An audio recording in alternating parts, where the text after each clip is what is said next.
Olá, pessoal. Aqui é a professora Maria Luísa, professora do SEDUCA, ministro aulas de Geografia no 9º ano. E nós temos que dar continuidade às nossas atividades educacionais. E hoje iremos fazer a correção da atividade do assunto a globalização e a integração do espaço geográfico.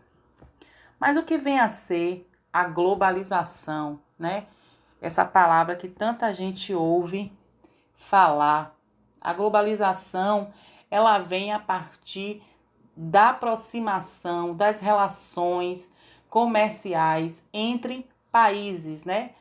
Essa relação que vem se fortalecendo devido ao fluxo de pessoas, de mercadorias. Isso se deve muito ao desenvolvimento de transporte. Vamos ver aí a nossa primeira questão. Globalização é o processo de aproximação entre as diversas sociedades e nações existentes por todo o mundo, seja no âmbito econômico, social, cultural ou político. Portanto, explique quando a globalização teve início. Para alguns pesquisadores, a globalização teve início com as grandes navegações europeias nos séculos XV e XVI, em razão da crescente expansão do mundo e transformação do espaço geográfico. Ou seja, antes o homem ele só conhecia aquele seu continente, aquela sua região. A partir do momento que ele ganha, o mar, que ele consegue chegar em outras localidades, ele vai ter uma relação comercial, trocas de culturas, né? Então, para alguns estudiosos, se inicia aí a globalização. Mas para outros pesquisadores, ocorreu com a atual fase do sistema capitalista, iniciada no século XX e caracterizada pelo intercâmbio econômico e cultural e socioeconômico entre os diferentes lugares. Na questão 2, a globalização é um dos termos mais frequentemente empregados para descrever a atual conjuntura do sistema capitalista e sua consolidação no mundo. Sendo assim, descreva o que impulsionou a globalização. Então, a resposta seria os avanços tecnológicos alcançados nas últimas décadas, principalmente os meios de comunicação e os meios de transportes. Na questão 3, dentro do contexto da globalização, o que trouxe mudanças expressivas para o nosso dia a dia, né? O que é que trouxe? Então, a internet é um marco, né, que diminui a distância de pessoas, as pessoas que estão longe, ao mesmo tempo estão mais perto. Comunicação sem fio, a fibra óptica, computadores, softwares, a microeletrônica, a nanotecnologia. Então, dentre essas evoluções tecnológicas, surgem a partir das grandes guerras, né? Os governos passam a investir pesado em desenvolvimento tecnológico. Na questão 3, explique os avanços tecnológicos versus a globalização. Então, a utilização dessas redes de cabo, fibra ótica, satélites, computadores, internet, possibilitaram a comunicação entre pessoas de diferentes lugares do planeta. Permitiram as negociações comerciais entre diferentes pontos do mundo. Então, a intensificação da globalização fortalece o capitalismo. Na questão 5, sobre o vírus Covid-19, que vem assolando o mundo inteiro, faça uma relação da circulação desse vírus com a globalização. Pessoal, essa questão aí bem atual que a gente está vivendo, por isso que a gente está em casa, por conta desse vírus, né? Então, ele tem correlação, sim, com o processo de globalização, né? A disseminação deste vírus, aí coloquei a resposta aqui, entre os países, se dá pela evolução do transporte e as relações socioeconômicas com o fluxo de pessoas entre países. Então, esse fluxo de pessoas, né, entre países acabam disseminando esse vírus.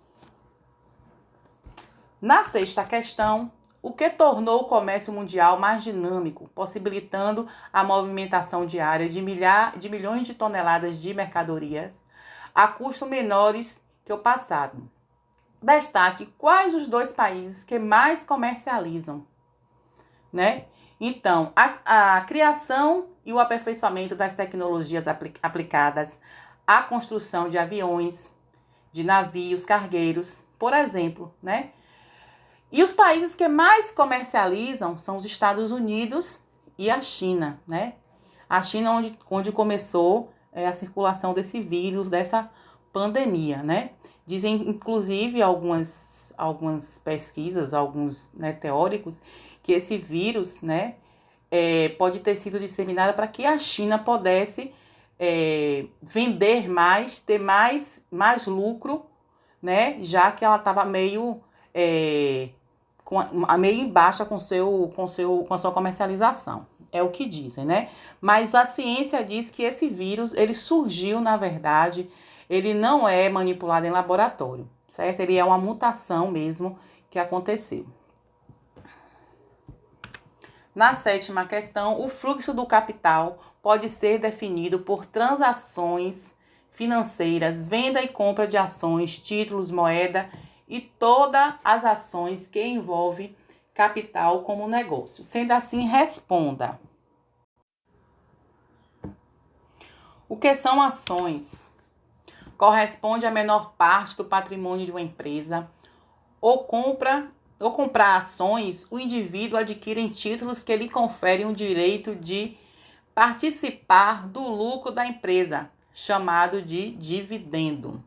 Ou seja, qualquer pessoa comum, ela pode comprar ações, basta que ela tenha o capital, o dinheiro.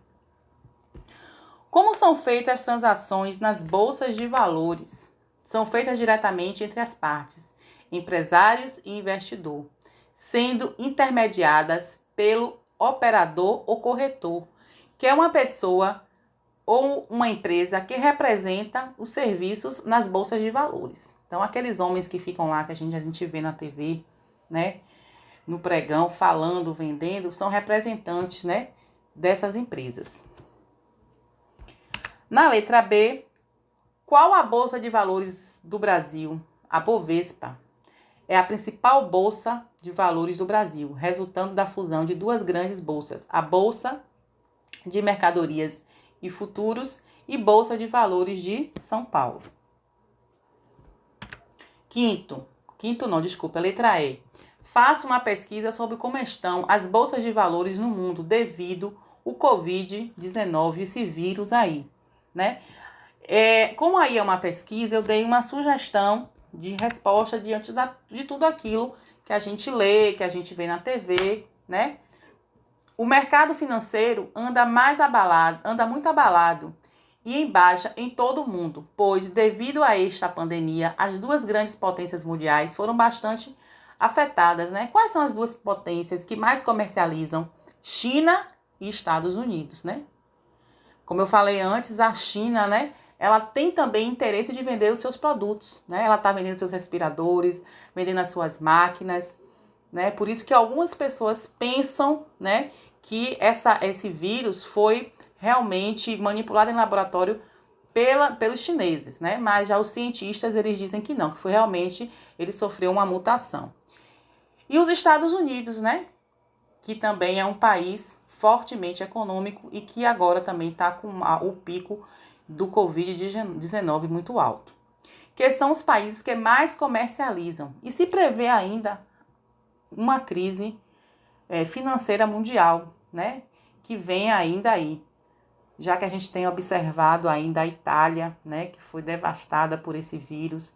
E alguns países a gente está tentando controlar esse vírus, né? Se mantendo em casa, para que não haja um colapso, né, no sistema de saúde.